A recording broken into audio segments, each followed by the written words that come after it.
still alive? Is she alive? Is she breathing? No. Oh, this can't be real. What What's that? We're trying to figure it out. You gotta think of a good story. Because right now, like my partner said, all this evidence is not adding up.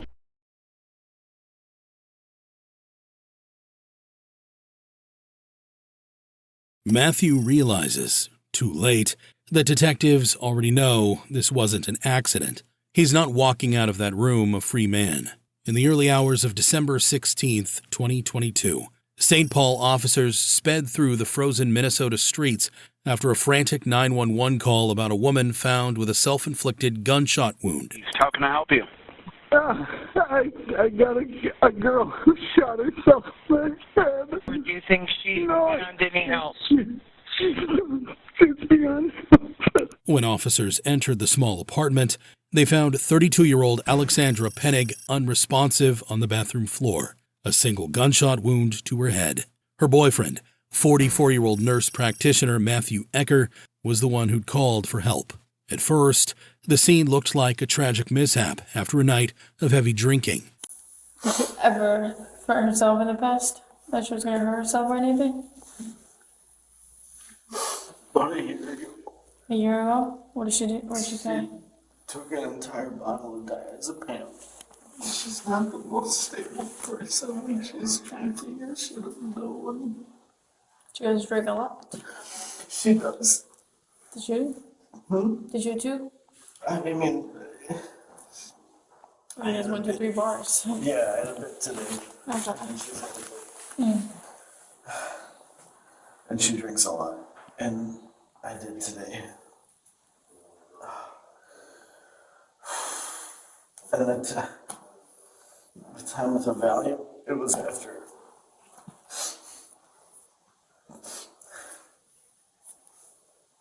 It was after a night of drinking for her. So I know that she's been sad. Alex's family later revealed that she'd battled substance issues for quite some time and had struggled badly just the year before. When investigators searched her apartment, they found 6 bottles of pills scattered around and several open and empty bottles of alcohol on the kitchen counter. The autopsy would confirm this. Alex's blood alcohol level was .22, more than twice what's legal to drive in Minnesota, and her system contained a mix of 6 different prescription drugs. At first glance, it looked like a night of heavy drinking and medication gone wrong, a heartbreaking accident after an emotional night. But when Matthew was brought to the station to give his statement, the story began to shift in ways no one expected. At first, detectives treated Matthew as a shaken boyfriend who'd just lost someone close. But that calm sympathy wouldn't last. Thanks so much for coming down here to talk with us. Just because of the situation and everything that is going on, I know you came down here voluntarily. I really appreciate it. I'm going to read you your Miranda rights, just kind of go through that. So we'll go through that and then we'll talk about what happened, okay? People who are just witnesses don't get read their Miranda rights. That only happens when someone is officially being held and isn't allowed to leave, a rule that came from the Miranda versus Arizona case.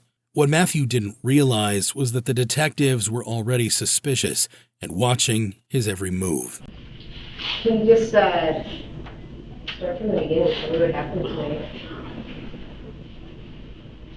So, let me start from the beginning. Yeah. I was on my way to Roseau this morning to work in the ER up there. Roseville? Roseau. Okay. I got a phone call from Alexandra, at about 9:30. Morning? Yeah. Yesterday morning? Yeah, yesterday morning. Okay. Yeah. She had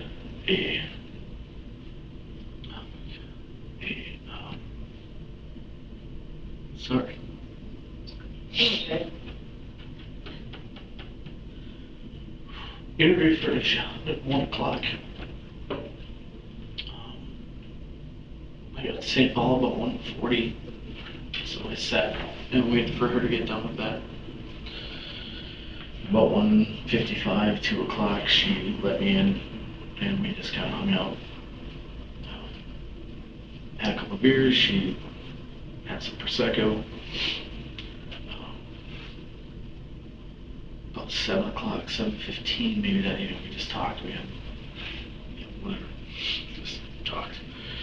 Even though Matthew claimed he skipped work and drove for hours just to have a long talk with his secret girlfriend, the detectives weren't convinced for a second. After the drink, we went and met a friend of hers, Gus. That's how I know him. He's a friend of her boyfriend's, or ex-best friend, I guess, from my understanding. And I cannot remember the name of that bar that we met him at. We were there for a while, had one drink, talked with him. And he had said that her, again, on and off boyfriend was at, I don't want to say camp, as a bar. So we went there. Again, it was fine. We walked in. I sat down on one side of the bar. She walked across, sat on the flip side of me, and her boyfriend was here and was there, like he was at the bar. And he had come up, started talking with her. Things got a little bit heated. And so I, knowing what I got earlier, got up, walked around, and kind of stepped in between them. He punched me. There was an altercation. I ended up falling to the floor. I think a bartender and one of the bouncers pulled him up and kicked him out of the bar. He left, and that was the end of it. We sat for another hour.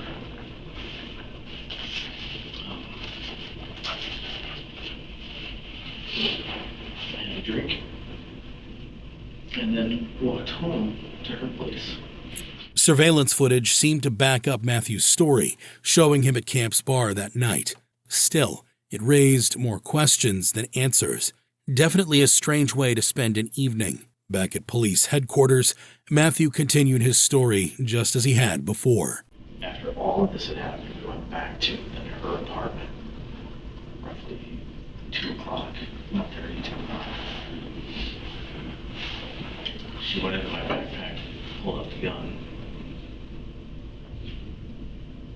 and cocked it,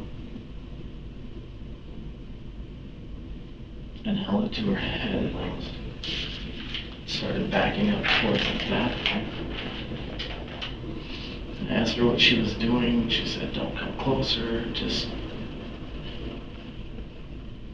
if you come any closer, I'm gonna pull the trigger." And I was like, okay, and I don't know where this came from. It wasn't,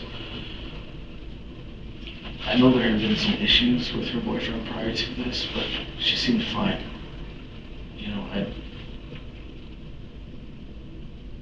We were laughing on the way home. Everything was fine. And then I kind of, as she backed up towards her bathroom, I kind of followed her. And she then went in and shut the door and locked it. And I asked her what she was doing, and I heard the pop. And so, I tried to get in. And my recollection here is that the door was locked. And I laid a shoulder into it after I heard the pop, opened the door, and she was just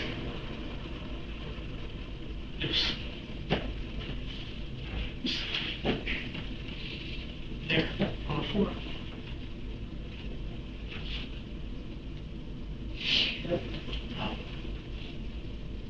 And honestly, it's ridiculous. I'm medical trained, I know what to do, but in that instance, I didn't know what to do. There's just a hole in her head, spewing out, I didn't know what to do. I tried to hold it, I moved the gun, and then when I realized that, obviously there's nothing I can do at this point by myself, I got up and for some weird reason washed my hands, and then tried to find my phone. I couldn't find my phone, so I found her phone, and that was when I called 911.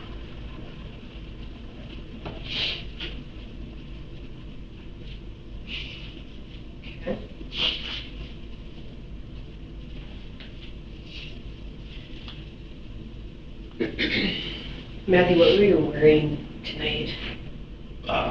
When that incident happened, I was like this. Okay. The detectives let Matthew keep talking, even though his story was already full of holes. Interestingly, it was the exact same version he gave to the officers at the scene, word for word. I tried what I could. So, and I know that I just have to because I have Yeah, a medical examiner. I get it. Like, I tried to do what I could. Okay.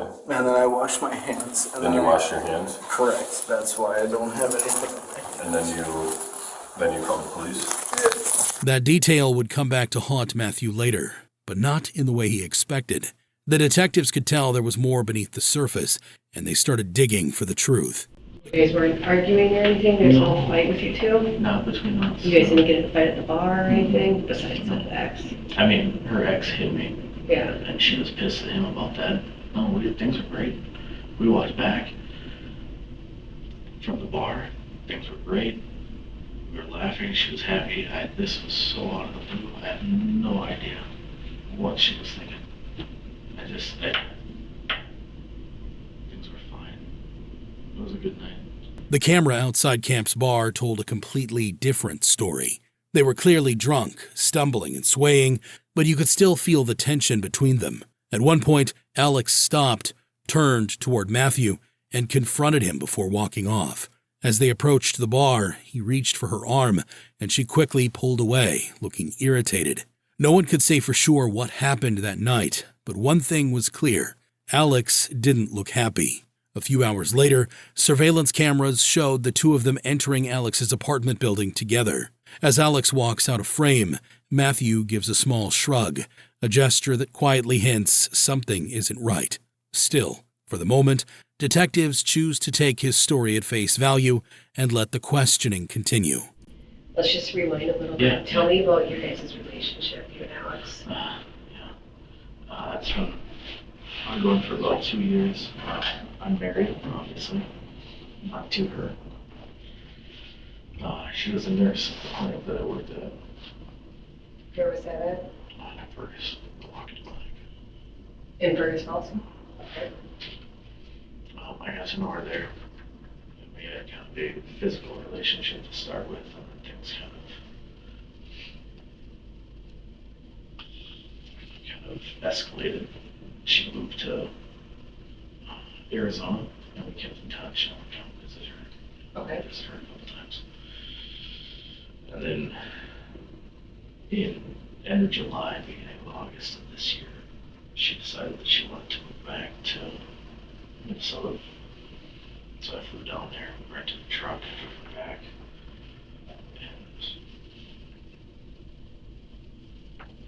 And our relationship is not something I'm proud of from that standpoint, but I care about her. Okay. I really do. Yep. Did she know about that you were married? Oh, absolutely. Okay. Yeah, Okay. that was absolutely known from the get-go. You might be wondering how a married father of 4 managed to fly to Arizona, drive a U-Haul cross-country with a younger nurse, and still keep it hidden from his wife.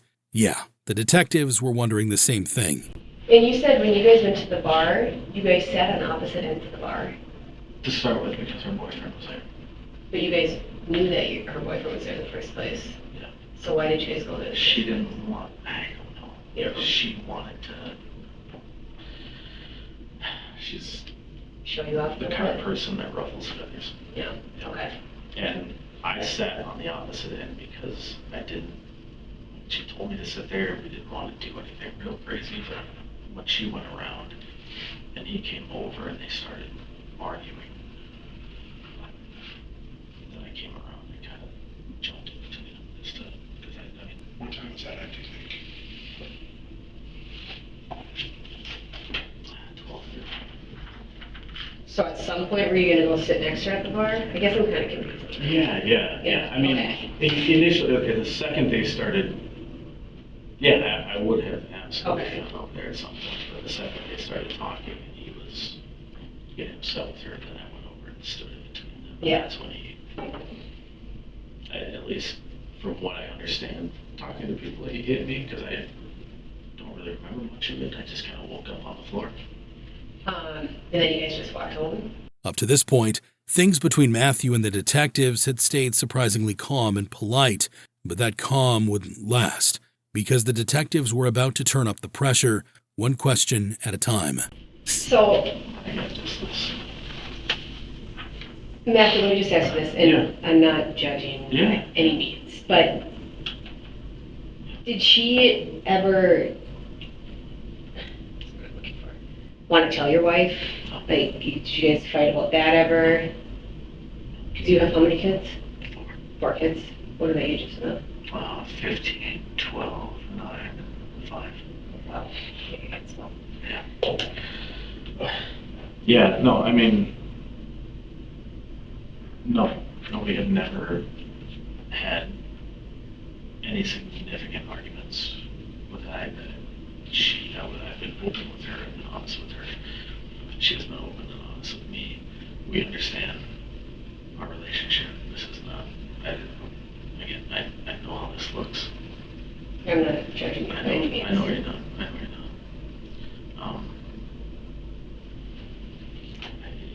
They're just,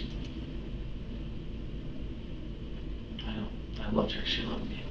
Still, no matter how confident he seemed, this father of four's version of events was about to fall apart, and fast. After leaving him alone in silence for nearly 30 minutes, the detectives walked back in, this time ready to go on the attack. Understandable. The reason why we are asking about the timeline so much, and you know you're a doctor, the blood in around her on the toilet in the sink was dry already. Okay. When the police got there. So we're wondering, maybe, is the timeline maybe just a little bit off? Because, I mean, you know as a doctor that blood doesn't dry that quick and doesn't start flaking or anything. And by the time the police officers arrived, they noticed that it was dried already. And I mean, it's possible that I got up and went out and then came back and then went out again. I mean, it was not long. It was not long. I'm gonna be honest, I just, despite all of the training that I have, I didn't know what to do. It's a lot easier when it's not. It's just. I mean, you think it's possible you maybe passed out at all? It wasn't, I don't think it would have been that long. Because that blood was starting to coagulate. It was okay. Yeah, I mean, like I said, I may have gone, it's possible that I went out to try to find a phone and then came back and then was doing stuff and then went out to get the phone again. And I mean, I don't think I passed out at all that I remember. Pretty sure I didn't. But it wasn't long. I mean, it was not long. It was not a long amount of time. The hits just kept coming. Earlier, Matthew claimed he'd moved the gun while trying to help, but the spot where he said he placed it was very telling, to say the least. you took the gun. Before you did this, put your hand on her, you took the gun and put it on her chest, correct? Okay. And then, I guess you put the gun on her chest, but then when the police showed up, her hand was back on the gun. Was back on the gun. Yeah. Yeah, Did you maybe before you got up and, washed your hands and went to grab a phone, maybe you grabbed her hand and put it back on the gun? I know I was trying to move her around a little Okay. bit. It's possible that I moved her hand over there. So Okay. it's possible. Okay. The position of the gun and the fact that he admitted to moving her hand were only the beginning of what detectives were about to uncover. You're a doctor. Yeah. Okay, we do the same thing. We wear gloves, right? So we don't get blood on our hands or anything. Yeah. Right? Yeah. And I have nails. He has horrible fingernails. Mm-hmm. I have nails where I get blood in my nails, right? Yep. So you have your head like this with her. You're gonna get blood everywhere, correct? I would think so. And then you grab her hand and you put her hand back down by the gun, and her hand is completely clean. Her hand looks like my hands. There's no blood on her hand. I can't explain that. I can't. It wasn't just her hand that was spotless. The gun itself had no trace of blood. One investigator even described it as looking remarkably clean. Even with all the contradictions stacking up, Matthew stayed firm on his story, though his nerves were starting to show. The female detective then switched tactics, gently suggesting another version of what might have happened. This is just what I'm gonna say to you. Yeah. And just because I'm about her age right now, so this is just me thinking, you guys had drinks. You guys had started drinking at 2, right? Mhm. You got punched, you got humiliated in front of people at this bar, I right? didn't care about that. And then you guys go back and you guys start arguing, and she knows where this gun is of yours. Oh, we didn't argue. But this is just me, okay. let's just act like I was Sure. kind of, Sure. what I'm kind of getting out of it, because again, I'm about her age. You guys get in an argument, and she knows where that gun is, so she pulls that gun. And she's pointing it at you because she's pissed because you're married. You have 4 kids. You're never leaving your wife. You've made that clear to her because you've already told us that you guys, she knows. And you're not going to leave your wife for her. And she gets upset because she has to be with this Shane guy and not you, who's this professional doctor who's great at his job, and she points this gun at you. And in self-defense, you guys are in the bathroom with this gun, and in self-defense, you grab the gun and it accidentally goes off. Oh my God, no. No. She locked. When that didn't work, she began pressing harder, picking apart every gap and inconsistency in his story. Have you done surgeries before? No. Okay. So, when you get blood all over your hands and then you go into the sink and you Yeah.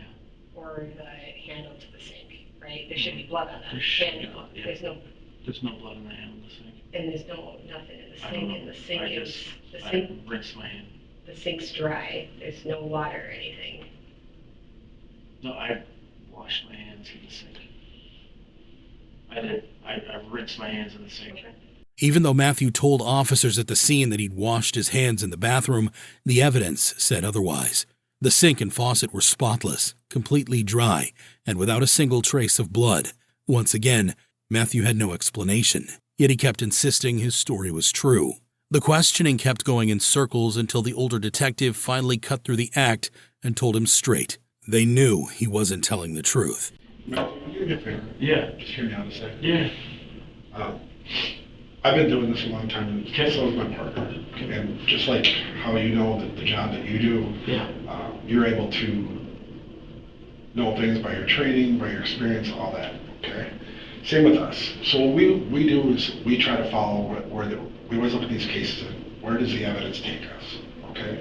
So we come into these with an open mind and just try to follow what we see, what we're hearing, what you tell the cops, what the evidence shows, right?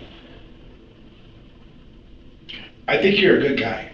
I really do. I think you got a family, you got kids. I still think you're a good guy. You were trying to do the right thing. But you have to hear me out and hear my partner out here. You need to think for a second. Because she's just giving you a little bit of what we see here so far. And here's a girl that's right-handed, that takes a gun left-handed, that knows that there's not one in the chamber, so she cocks one in and puts one in the chamber, right? Yeah. You're not coming near her because she's got a gun to her head, but then she goes in the bathroom, really doesn't even need to lock the door because she tells you, don't come near me with this gun, right? Yeah. I'm just telling you, evidence-wise, the blood in there was dried for quite some time. I go to a lot of these scenes, and I've been doing hundreds of them, and so is my partner, and I'm telling you, what I'm trying to do, this is like, because how old are you? 44. 44. We're a little bit closer in age than my partner is. You still have your whole life ahead of you. I know. But I'm trying to give you an opportunity to tell us what really happened there. Because right now, I'm telling you right now, Matthew, like I said, the evidence clearly shows what you're saying is not what happened. Okay? I'm a very straight up person, and I will be straight up with you, and that's why my partner said, hey, Was there a fight? Did she point this gun at you? Were you struggling over it? She didn't. We went Matthew, I'm just telling you right now. I know. I examined that gun, and I've been to hundreds of suicides, okay? I examined that gun closely. The ME does an autopsy, which we'll do today. They determine close contact, they determine far contact, all of that, okay? They can tell if it's a close contact, simple things like the recoil spring going off in the head, okay? Nothing is adding up there.